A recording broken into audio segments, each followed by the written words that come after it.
Hello, coming to you from one of the hidden gems of board gaming, Omaha, Nebraska. Welcome to the Out of the Dust podcast. I'm your host, Sherlock Bryce.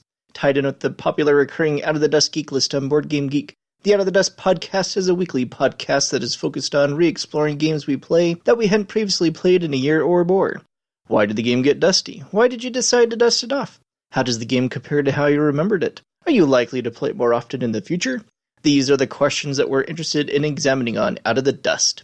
This week on the podcast, episode 51, on the Out of the Dust segment, I'll bring Targi out of the dust, and a contributor will dust off both Power Grid, Factory Manager, and Fearsome Floors.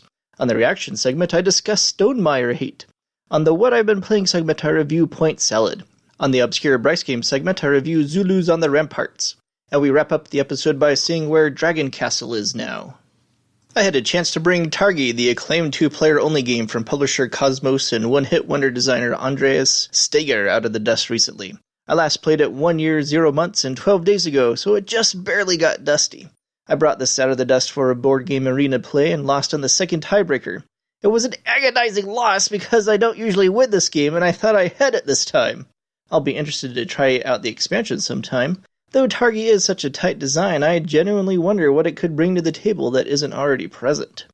There are a lot of people who think Targi is the very best of all of the two-player-only Cosmos games. My favorite of that line remains Dragonheart, but Targi would probably definitely be a top 5 two-player-only Cosmos game for me. The action selection mechanism is brilliant and always engaging. The tableau building element is interesting both from a spatial and tactical perspective, and there's a lot of compelling player interaction in the game. I don't always need player interaction in my games, but Targi has just the right amount in the jockeying of position where each player places their Targi pieces. Targi might be the deepest Cosmos two-player-only game. I'm always surprised and impressed when I play it by how much game there is in that little box. Let's see what a contributor brought out of the dust. Gareth Reynolds, username Avron, brought a couple of games from acclaimed designer Friedemann Fries out of the dust.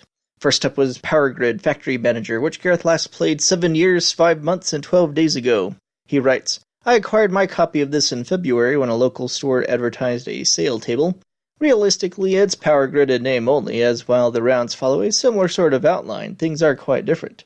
I need to bag things better, but I'm quite happy with the purchase and hope to play it at least a couple of times a year at a minimum. Gareth also brought Fearsome Floors out of the dust, which he last played 1 year, 5 months, and 10 days ago. He writes, I would have expected this to have been played more recently as it accommodates 7 players, is lightweight, and the owner and I both enjoy it. There probably hasn't been enough occasions with that many of us present over the past year, though. I spend too much of most games attempting to be clever, and direct the monster to other players. Thanks for the contributions, Gareth. I haven't played either one of these FF games before, but Friedemann Fries is such an innovative and interesting designer, I'm always up for giving his stuff a try at least.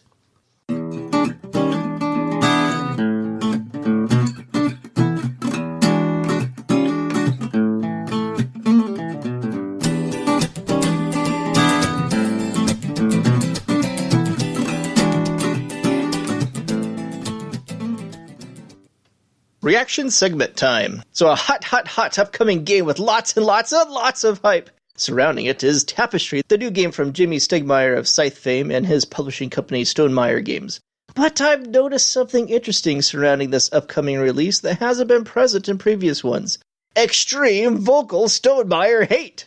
Check out some of these 1 ratings people have left on BGG for a game that hasn't released yet. The hype around this game is irritating. Game is not released, almost no one has played it. Please don't be stupid and do not give high ratings for games you haven't played. Every game rating starts at 0 or 1, unless you have played it. The logic behind that comment is truly baffling. Here's another. Anyone else tired of anti-consumer business practices? Jimmy, meltdowns on businesses and drama? I have a copy shipping early, but I'm tired of SM Games acting like an ass about everything. Here's one more that really nails the crux of the issue, I think. Hi, I'm a newbie tabletop gamer, and I really want to add this game into my collection. It looks really cool and fun, but I usually research the producers or designers, and I found a lot of negative results on this one. Seems like the designer-producer is pretty arrogant. Very friendly in public forum, but totally a different person in private email. I backed and bought several other board games, and their designers-producers are welcoming and friendly. They have FB communities, Instagram communities, etc., But this one, I saw a couple of private emails between the designer and some customers. Yikes, it's scary!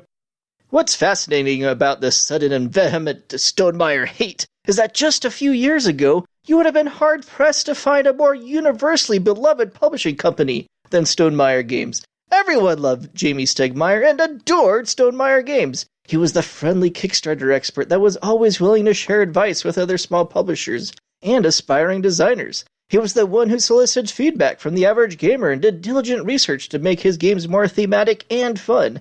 He was the guy who saw an artist he thought was cool and catapulted that guy to fame and stardom. And just in the last year, that reputation has tanked. What happened?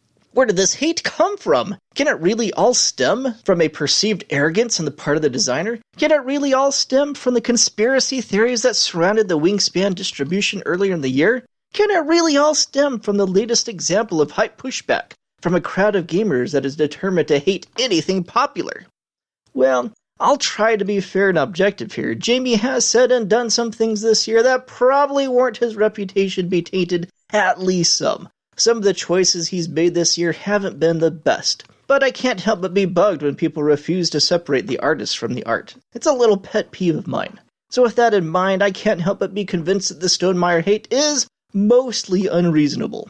Most of the reasons and justifications Stonemeier haters are supplying, even if there might be a bit of some truth to some of them, are generally petty, lacking in logic, and forgetful of all the good and all the innovation that Stonemeier has done in the past.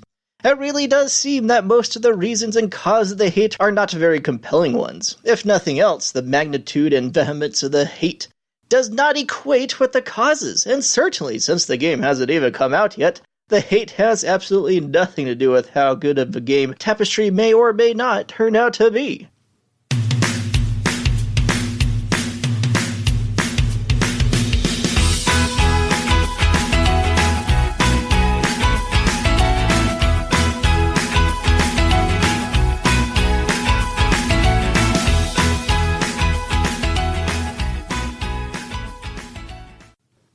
On the What I Have Been Playing segment this week, I'm going to tell you about Point Salad, the new set collection card game from publisher AEG and designers Molly Johnson, Robert Melvin, and Sean Stekowicz.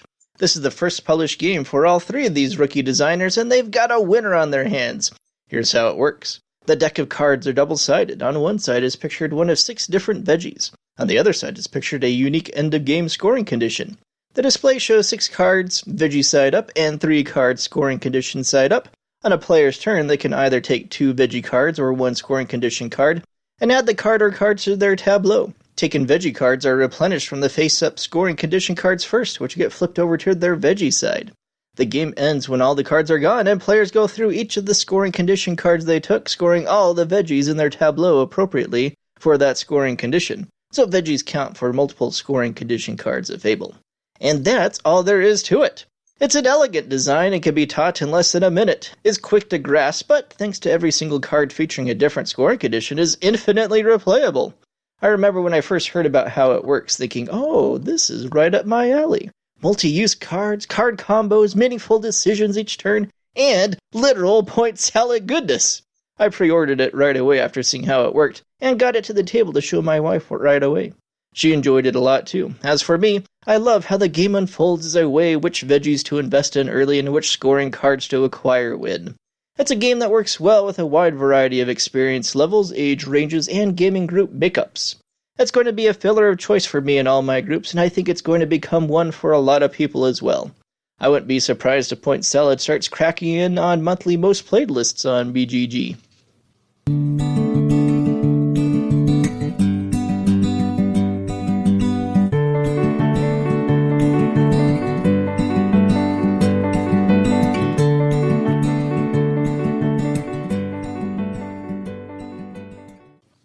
Obscure Bryce Game segment time. This week I'm going to tell you about Zulus on the Ramparts, a solitaire war game from publisher Victory Points Games, and designer Joseph Miranda, a very prolific designer with over 200 published games to his credit.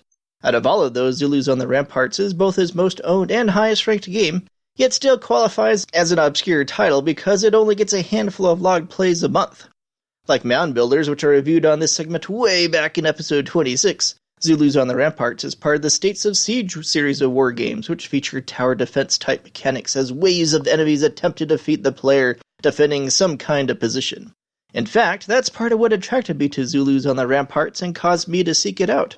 Because I liked mound builders, I was interested in trying out some of these other solitaire war games in the States of Siege series. Zulus on the Ramparts is one of the more highly regarded entries in the series and features a unique, and thus attractive to me, theme in board gaming. So I was happy when it connected with me in a math trade earlier in the year.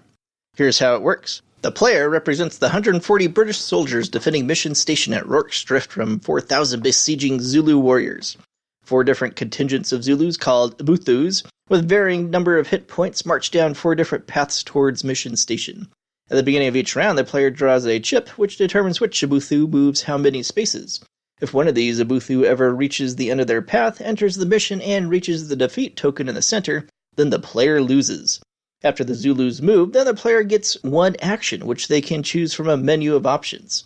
The player can bring into play a hero card from their hand, form a reserve platoon, construct part of a barricade, distribute ammunition and water, or fire a volley at the Zulus. The hero cards all have unique abilities, many of which grant extra actions. Constructing a barricade over multiple turns takes certain hero cards to perform and moves the defeat token further into the mission, thus making a longer path for the Zulus to travel down. Firing a volley, which is triggered by volley cards, is the main way to slow the Zulus down, and successful volleys, based on the roll of 1 or more dice, can result in either moving the Zulus backwards along their path or removing one of their hit points. At the end of their turn, the player draws a new card into their hand. The deck of cards also acts as the timer. If the player survives long enough and draws the relief column card, then they have outlasted the Zulus and won. A player can also win if they manage to destroy all 4 Buthu, which is really tough. I love this type of game. There's a wonderful tension that mounts as the deck of cards is gradually depleted and Buthus move closer and closer towards the mission station. I can't help but get caught up in the action that develops, and each decision made to advance that action is an engaging and agonizing one. There always seems to be at least 4 things that I wish I could do, and I can only choose one. And the game is challenging too, which makes it addicting. The early games reminded me a lot of the first few games of Nemo's War I played. I got absolutely destroyed, and then strategies started opening up. My most recent play was also my first victory, and it was so satisfying. I really felt like I earned it, which is just the sensation I want a solitaire game to evoke.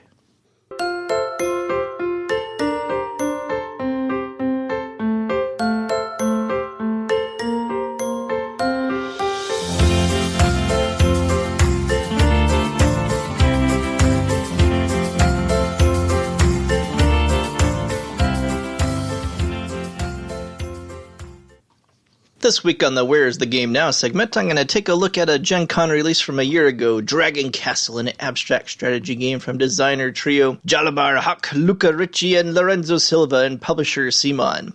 Dragon Castle was the first notable design from Luca Ricci, but Hawk is well known for his work on another abstract strategy game, Photosynthesis, while Lorenzo Silva has a couple dozen designs to his credit. Dragon Castle initially caught a lot of people's eyes because of its striking table presence, using mahjong tiles as pieces in the construction of each player's 3-dimensional castles. It's currently ranked 573 on BGG, so it's been critically received very positively. After a year on the market, 5,400 people have registered ownership of the game on BGG. It appears on 1,600 wish lists and 337 wanton trade lists. At the same time, it only appears on 324 previously owned lists and 74 for trade lists. Very positive ratios indeed. One of those wish lists and wanton trade lists is my own, and Dragon Castle is currently one of my highest priority acquisition desires at the moment. I was quite taken with the game when I learned it a year ago, and I even made it my favorite new-to-me game of the month. In a month where I learned a lot of new games. But I have yet to find the right deal or trade to come along to add it to my collection. Still, I feel like it's inevitable that it winds up there eventually. In the meantime, Dragon Castle has appeared to have settled into the regular play rotation of a lot of players, being logged routinely over 200 times a month by over 100 different players. Very impressive numbers for any game. I think Simon deserves a lot of respect for publishing a game like this that is so far outside their normal range of